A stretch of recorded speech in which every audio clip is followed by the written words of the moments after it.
No me gusta sentirme inútil, Aquilino, dijo Fushia. Quisiera que fuera como antes. Nos turnaríamos, ¿te acuerdas? Me acuerdo, hombre, dijo Aquilino. Si fue por ti que me volví lo que soy. De veras, todavía seguirías vendiendo agua de casa si yo no hubiera llegado a Moyobamba, dijo Fushia. ¿Qué miedo le tenías al río, viejo? Solo al Mayo, porque casi me ahogué ahí de muchacho, dijo Aquilino. Pero en el Rumillacu me bañaba siempre. ¿El Rumillacu? Dijo Fushia. ¿Pasa por Moyobamba? Ese río mansito, Fushia, dijo Aquilino, el que cruza las ruinas, cerca de donde viven las lamistas. Hay muchas huertas con naranjas. ¿Tampoco te acuerdas de las naranjas más dulces del mundo? Me da vergüenza verte todo el día sudando y yo aquí, como un muerto, dijo Fushia. Si no hay que remar ni nada, hombre, dijo Aquilino, solo llevar al rumbo. Ahora que pasamos los pongos, el Marañón hace el trabajo solito. Lo que no me gusta es que estés callado y que te pongas a mirar el cielo como si vieras el Chuyachaki. Nunca lo he visto, dijo Fushia. Aquí en la selva todos lo vieron alguna vez, menos yo. Mala suerte también en eso. Más bien, me di buena suerte, dijo Aquilino. ¿Sabías que una vez se le apareció al señor Julio Reategui? En una quebrada del Nieva, dicen. Pero él vio que cojeaba mucho y en una de esas le descubrió la pata chiquita y lo corrió a balazos. A propósito, Fushia, ¿por qué te peleaste con el señor Reategui? Le harías una de esas seguro. Él había hecho muchas y la primera antes de conocerlo, recién llegadito de Iquitos, viejo. Mucho después se lo contó y Reategui se reía. Así que tú eras el que se ensartó al pobre don Fabio. Y Aquilino, ¿al señor don Fabio? ¿Al gobernador de Santa María de Nieva? Para servirlo, señor, dijo don Fabio. ¿Qué se le ofrece? ¿Se quedará mucho tiempo en Iquitos? Se quedaría un buen tiempo, tal vez definitivamente. Un negocio de madera, ¿sabía? Iba a instalar un aserradero cerca de Nauta y esperaba a unos ingenieros. Tenía trabajo atrasado y le pagaría más, pero quería un cuarto grande, cómodo, y don Fabio no faltaba más, señor. Estaba ahí para servir a los clientes, viejo. Se la tragó entera. Me dio el mejor hotel, dijo Fushia, con ventanas sobre un jardín donde había bombonajes. Me invitaba a almorzar con él y me hablaba hasta por los codos de su patrón. Yo le entendía apenas. Mi español era muy malo en ese tiempo. ¿No estaba en Iquitos el señor Reategui? Dijo Aquilino. ¿Ya entonces era rico? No, se hizo rico de veras después, con el contrabando, dijo Fushia. Pero ya tenía ese hotelito y comenzaba a comerciar con las tribus. Por eso se fue a meter a Santa María de Nieva. Compraba caucho, pieles y las vendía en Iquitos. Ahí fue donde se me ocurrió la idea, Aquilino. Pero siempre lo mismo, se necesitaba un capitalito y yo no tenía ni un centavo. ¿Y te llevaste mucha plata, Fushia? Dijo Aquilino. 5,000 soles, don Julio, dijo don Fabio, y mi pasaporte y unos cubiertos de plata. Estoy amargado, señor Reategui. Ya sé lo mal que pensará usted de mí, pero yo le repondré todo, le juro, con el sudor de mi frente, don Julio, hasta el último centavo. ¿Nunca has tenido remordimientos, Fushia? Dijo Aquilino. Hace un montón de años que estoy por hacerte esa pregunta. ¿Por robarle al perro de Reategui? Dijo Fushia. Ese es rico porque robó más que yo, viejo. Pero él comenzó con algo. Yo no tenía nada. Esa fue mi mala suerte siempre, tener que partir de cero. ¿Y para qué le sirve la cabeza entonces? Dijo Julio Reategui. ¿Cómo? ¿No se le ocurrió ni siquiera pedirle sus papeles, don Fabio? Pero él se los había pedido y su pasaporte parecía nuevecito. ¿Cómo podía saber que era falso, don Julio? Y, además, llegó tan bien vestido y hablando de una manera que convencía. Él incluso se decía, ahora que vuelva el señor Reategui de Santa María de Nieva, se lo presentaré y juntos harán grandes negocios. Incauto que uno era, don Julio. ¿Y qué llevabas entonces en esa maleta, Fushia? Dijo Aquilino. Mapas de la Amazonía, señor Reategui, dijo don Fabio, enormes como los que hay en el cuartel. Los clavó en su cuarto y decía que es para saber por dónde sacaremos la madera. Había hecho rayas y anotaciones en brasileño. Vea qué raro. No tiene nada de raro, don Fabio, dijo Fushia. Además de la madera también me interesa el comercio y a veces es útil tener contactos de los indígenas. Por eso marqué las tribus. Hasta las del Marañón y las de Lucayali, don Julio, dijo don Fabio. Y yo pensaba que hombre de empresa, hará un buena pareja con el señor Reategui. ¿Te acuerdas cómo quemamos tus mapas? Dijo Aquilino. Pura basura. Los que hacen mapas no saben que la Amazonía es como mujer caliente. No se está quieta. Aquí todo se mueve. Los ríos, los animales, los árboles. Vaya tierra loca a la que nos ha tocado, Fushia. Él también conoce la selva a fondo, dijo don Fabio. Cuando venga el Alto Marañón se lo presentaré y serán buenos amigos, señor. Aquí en Iquitos todos me hablan maravillas de él, dijo Fushia. Tengo muchas ganas de conocerlo. ¿No sabe cuándo viene de Santa María de Nieva? Tiene sus negocios por allá, y además la gobernación le quita tiempo, pero siempre se da sus escapaditas, dijo don Fabio. Una voluntad de hierro, señor, la heredó del padre. Otro gran hombre, fue de los grandes del caucho, en la época próspera de Iquitos. Cuando el derrumbe se pegó un tiro, perdieron hasta la camisa, pero don Julio se levantó solito, una voluntad de hierro, le digo. Una vez en Santa María le dieron un almuerzo y le oí decir un discurso, dijo Aquilino. Habló de su parte con mucho orgullo Fushia. El padre era uno de sus temas, dijo Fushia. A mí también me lo citaba para todo cuando trabajábamos juntos. Ah, ese perro de Reátegui, suertudo de mierda. Siempre le tuve una envidia, viejo. Tan blanquito, tan cariñoso, dijo don Fabio. Y pensar que le hacías gracias, le lamía los pies. Él entraba al hotel y el Jesucristo paraba la colita, contentísimo. ¡Qué hombre maldito, don Julio!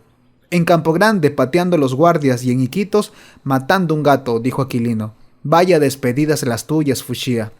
La verdad, don Fabio, eso no me parece tan grave, dijo Julio Reátegui. Lo que siento es que se cargara mi plata. Pero a él le dolía mucho, don Julio, ahorcado del mosquitero con una sábana, y entrar al cuarto y, de repente, verlo bailando en el aire, tieso, con sus ojitos saltados. La maldad por la maldad era cosa que no comprendía, señor Reátegui.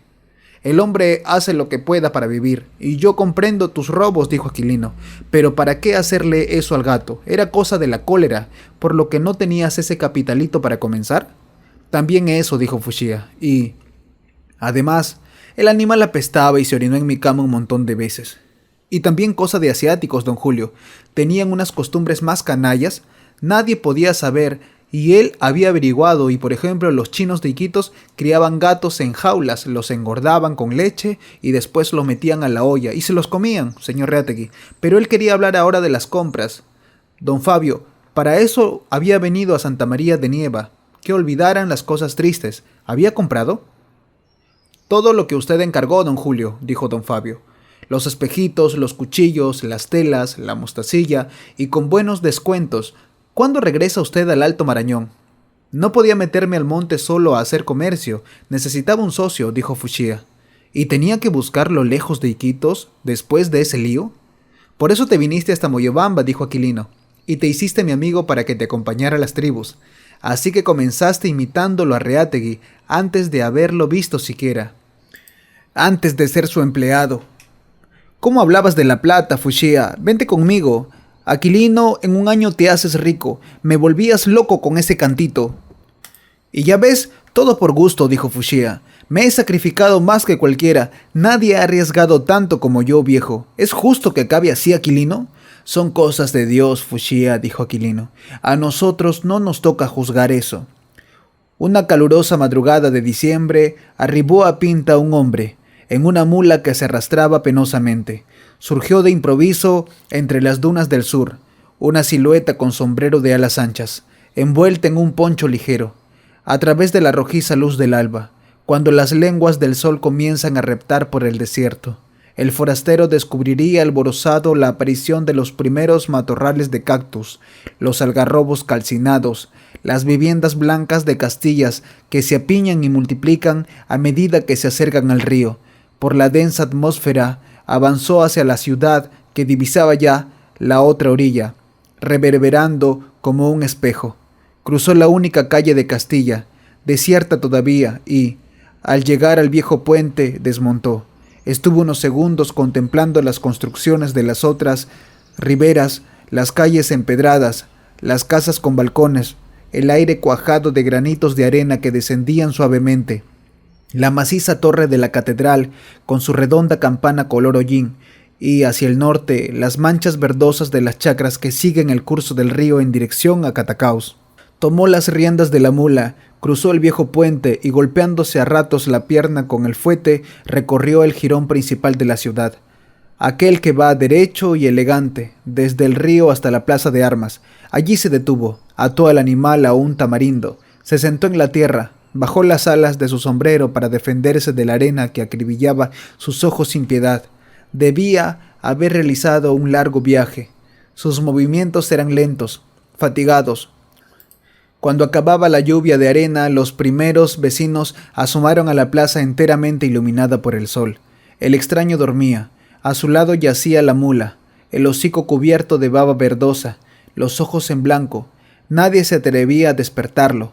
La noticia se propagó por el contorno. Pronto la plaza de armas estuvo llena de curiosos que, dándose codazos, murmuraban acerca del forastero. Se empujaban para llegar junto a él. Algunos se subieron a la glorieta, otros lo observaron encaramados en las palmeras. Era un joven atlético, de hombros cuadrados, una barbita crespa bañaba su rostro y la camisa sin botones dejaba ver el pecho lleno de músculos y vello. Dormía con la boca abierta, roncando suavemente. Entre sus labios resecos asomaban sus dientes como los de un mastín, amarillos, grandes, carniceros. Su pantalón, sus botas, el descolorido poncho estaban en jirones, muy sucios, y lo mismo su sombrero, no iba armado. Al despertar se incorporó de un salto, en actitud defensiva, bajo los párpados hinchados sus ojos escrutaban llenos de zozobra la multitud de rostros, de todos lados brotaron sonrisas, manos espontáneas. Un anciano se abrió camino hasta él a empellones y le alcanzó una calabaza de agua fresca. Entonces el desconocido sonrió, bebió despacio, paladeando el agua con codicia, los ojos aliviados. Había un murmullo creciente, todos pugnaban por conversar con el recién llegado. Lo interrogaban sobre su viaje, lo compadecían por la muerte de la mula. Él reía ahora a sus anchas, estrechaba muchas manos. Luego, de un tirón, arrebató las alforjas de la montura del animal y preguntó por un hotel. Rodeado de vecinos solícitos, cruzó la plaza de armas y entró a la Estrella del Norte. Estaba lleno. Los vecinos lo tranquilizaron, muchas voces le ofrecieron hospitalidad. Se alojó en casa de Melchor Espinosa, un viejo que vivía solo en el malecón, cerca del viejo puente. Tenía una pequeña chacra lejana a orillas del Chira, a la que iba 2 veces al mes. Aquel año Melchor Espinosa obtuvo un récord. Hospedó a 5 forasteros. Por lo común, estos permanecían en Piura el tiempo indispensable para comprar una cosecha de algodón, vender unas reses, colocar unos productos, es decir, unos días, unas semanas, cuando más. El extraño, en cambio, se quedó. Los vecinos averiguaron pocas cosas sobre él, casi todas negativas. No era tratante de ganado, ni recaudador de impuestos, ni agente viajero. Se llamaba Anselmo y decía ser peruano, pero nadie logró reconocer la procedencia de su acento. No tenía el habla dubitativa y afeminada de los limeños, ni la cantante entonación de un chiclayano. No pronunciaba las palabras con la viciosa perfección de la gente de Trujillo, ni debía ser serrano, pues no chasqueaba la lengua en las r's y las eses. Su dejo era distinto, muy musical y un poco lánguido, insólitos los giros y modismos que empleaba, y cuando discutía, la violencia de su voz hacía pensar en un capitán de montoneras. Las alforjas que constituían todo su equipaje debían estar llenas de dinero. ¿Cómo había atravesado el arenal sin ser asaltados por los bandoleros? Los vecinos no consiguieron saber de dónde venía, ni por qué había elegido Piura como destino. Al día siguiente de llegar, apareció en la plaza de armas, afeitado, y la juventud de su rostro sorprendió a todo el mundo. En el almacén del español Eusebio Romero compró un pantalón nuevo y botas. Pagó al contado.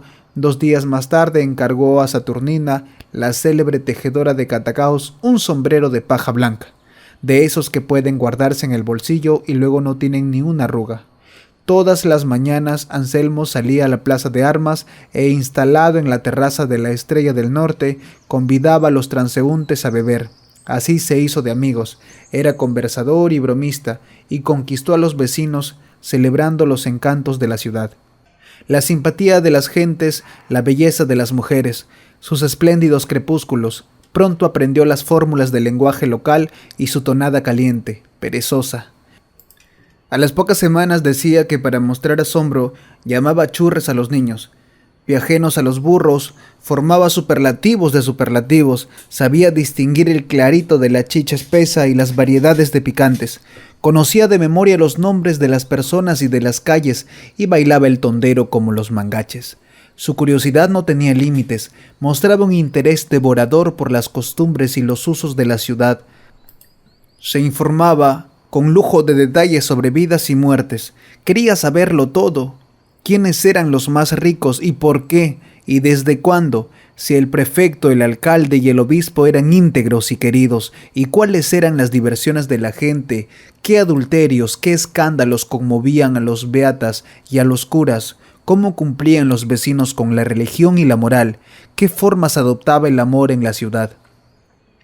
Iba todos los domingos al Coliseo, se exaltaba en los combates de gallos como un viejo aficionado.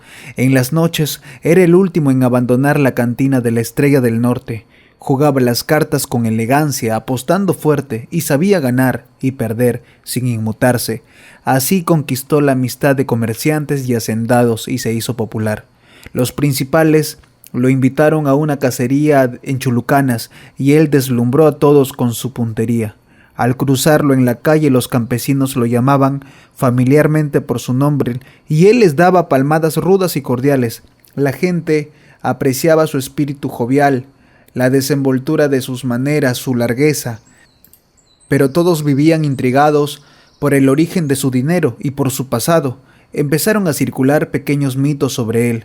Cuando llegaba a sus oídos, Anselmo los celebraba a carcajadas, no los desmentía ni los confirmaba.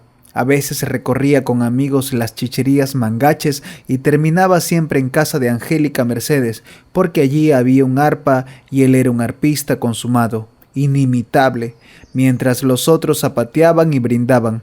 Él, hora tras hora, en un rincón, acariciaba las hebras blancas que le obedecían dócilmente y a su mando podían susurrar, reír, sollozar.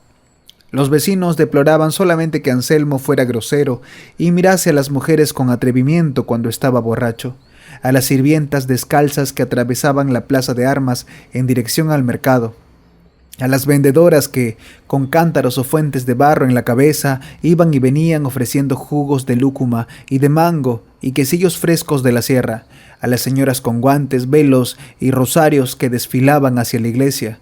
A todas les hacía propuestas a voz en cuello y les improvisaba rimas subidas de color.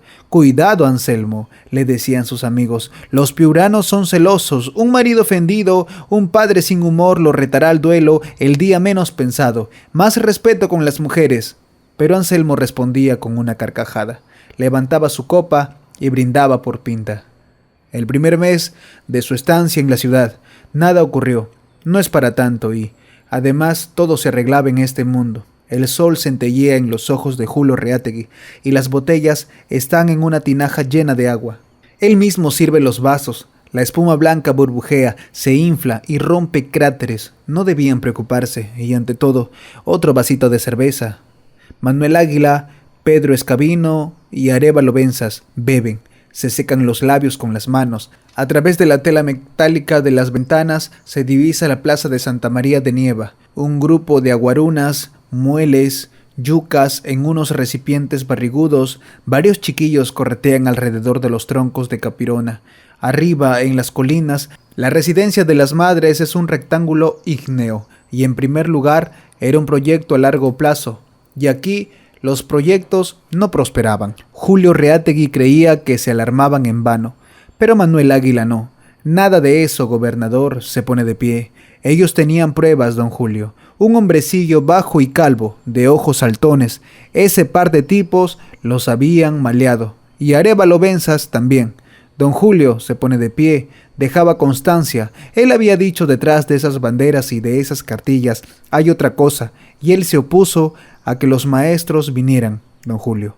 Y Pedro Escabino golpea la mesa con su vaso. Don Julio, la cooperativa era un hecho, los aguarunas iban a vender ellos mismos en Iquitos. Se habían reunido los caciques en Chicáis para hablar de eso y esa era la verdadera situación y lo demás ceguera. Solo que Julio Reátegui no conocía un solo aguaruna que supiera lo que es Iquitos o una cooperativa. ¿De dónde había sacado semejante historia a Pedro Escabino? Y les rogaba que hablaran uno por uno, señores. El vaso suena seco y sordo, de nuevo contra la mesa, don Julio. Él se pasaba mucho tiempo en Iquitos, tenía muchos negocios y no se daba cuenta que la religión andaba agitada desde que vinieron ese par de tipos. La voz de Julio Reátegui es siempre suave, don Pedro. La gobernación le había hecho perder tiempo y plata. pero sus ojos se han endurecido y él no quería aceptarla, y Pedro Escabino fue uno de los que más insistió, que le hiciera el favor de medir sus palabras. Pedro Escabino sabía cuánto le debían y no quería ofenderlo, solo que acababa de llegar de Uracusa, y por primera vez en 10 años don Julio, seco y sordo 2 veces contra la mesa, los aguarunas no quisieron venderle ni una bolita de jeve. Pese a los adelantos y arévalos benzas, hasta le enseñaron la cooperativa. Don Julio, que no se riera, habían hecho una cabaña especial y la tenía repleta de jeve y de cueros, y a Escabino no quisieron venderle y le dijeron que iban a vender a Iquitos. Y Manuel Águila, bajo y calvos tras sus sucios saltones, ¿veía el gobernador? Esos tipos no debieron ir nunca a las tribus. Arévalo tenía razón, solo querían malearlos, pero no vendrían más, señores, y Julio Reategui llena los vasos. Él no iba a Iquitos solo por sus asuntos, también por los de ellos, y el ministerio había anulado el plan de extensión cultural selvícola, y se habían acabado las brigadas de maestros. Pero Pedro Escabino, seco y sordo por tercera vez, ya habían venido y el mal estaba hecho, don Julio, así que no podrían ni entenderse con los chunchos. Ya veía que se entendieron muy bien y ellos le habían traído al intérprete que ese par de tipos se llevaron a Uracusa, y él mismo se lo contaría. Don Julio y vería. El hombre cobrizo y descalzo, que está en cuclillas, junto a la puerta se incorpora, avanza confuso hacia el gobernador de Santa María de Nieva y Bonino Pérez, a cuánto le compraban el kilo de jeve, que le preguntara eso. El intérprete comienza a rugir, mueve mucho las manos, escupe y Yuma escucha en silencio, los brazos cruzados sobre el pecho desnudo, 2 aspas finas rojizas decoran sus pómulos verdosos y en su nariz cuadrada hay tatuadas 3 barras horizontales, delgadas como gusanitos. Su expresión es seria, solemne, su postura. Los uracusas apiñados en el claro están inmóviles y el sol alancea los árboles, las cabañas de Uracusa. El intérprete calla y un viejo diminuto, gruñonamente gesticulan y mascullan, y el intérprete de buena calidad 2, de regular 1 sol el kilo, patrón diciendo, y Teófilo Cañas pestañea, costando un perro ladra a lo lejos. Bonino Pérez lo sabía, hermano. La puta que los parió. ¡Qué cabrones tan cabrones! Y el intérprete, malos peruanos. Ellos lo vendían a 20 el kilo, los patrones cojudeándolos que no se dejaran, hombre, que llevaran el caucho y las pieles a Iquitos. Nunca más comercio con esos patrones, tradúcele eso. Y el intérprete diciéndoles, y Bonino sí, y patrones robándoles diciéndoles, y Teófilo sí. Malos peruanos diciéndoles, sí, sí, patrón cojudeando diciendo, y ellos, sí, sí, carajo, sí, diablos, ladrones, malos peruanos, que no se dejaran, sí, carajo, sin miedo, traduciendo eso. El intérprete gruñe, ruge, lanza escupitajos y gruñe, ruge, lanza escupitajos y el viejo se golpea el pecho. Su piel tiene plieguecillos ásperos y el intérprete de Iquitos no viniendo nunca, patrón. Escabino viniendo, trayendo cuchillo, machete, telita y Teófilo Cañas es por gusto, hermano. Creen que en Iquitos es un hombre. No sacarían nada, Bonino, y el intérprete diciendo, cambiando con jeve. Pero Bonino Pérez se acerca a señala el cuchillo que éste tiene en la cintura. A ver cuántos kilos de caucho le costó. Pregúntale eso. Saca su cuchillo, lo eleva, el sol infla, las hojas blancas disuelven sus bordes, y sonríe con arrogancia. Y detrás de él los uracusas sonríen, y muchos sacan cuchillos, los elevan y el sol los enciende, y los deshace. Y el intérprete, 20 bolas el de diciendo, los otros 10, 15 bolas costando, y Teófilo Cañas quería regresarse a Lima. Tenía fiebre Bonino, y estas injusticias y estos que no comprendían mejor olvidarse, y Bonino Pérez suma y resta con sus dedos. Teófilo nunca le entraron a los números. Salía a unos 40 soles el cuchillo de ¿no? Y el intérprete diciendo, traduciendo, y el Teófilo no, y Bonino más bien esto, patrón diablo, ese cuchillo no costaba ni una bola, se recogía en la basura. Iquitos no era patrón sino ciudad río abajo, Marañón abajo, que llevaran allá el jeve, lo vendería 100 veces mejor. Se comprarían los cuchillos que quisieran, a los que fueran, y el intérprete, señor, no entendía, repitiendo despacito, y Bonino tenía razón. Hay que explicarles todo, hermano, desde el principio, no te desmoralices. Teófilo y tal vez tendrían razón, pero Julio Reátegui insistía, no había que perder la cabeza. ¿No se habían ido esos tipos?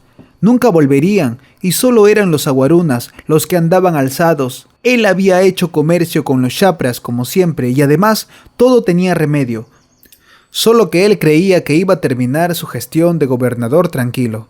Señores, y que vinieran y Arévalo o Benzas. Eso no era todo, don Julio. ¿No sabía lo que pasó en Uracusa con un cabo, un práctico y un sirviente de la guarnición de Borja? La semanita pasada nomás, don Julio. ¿Y el qué?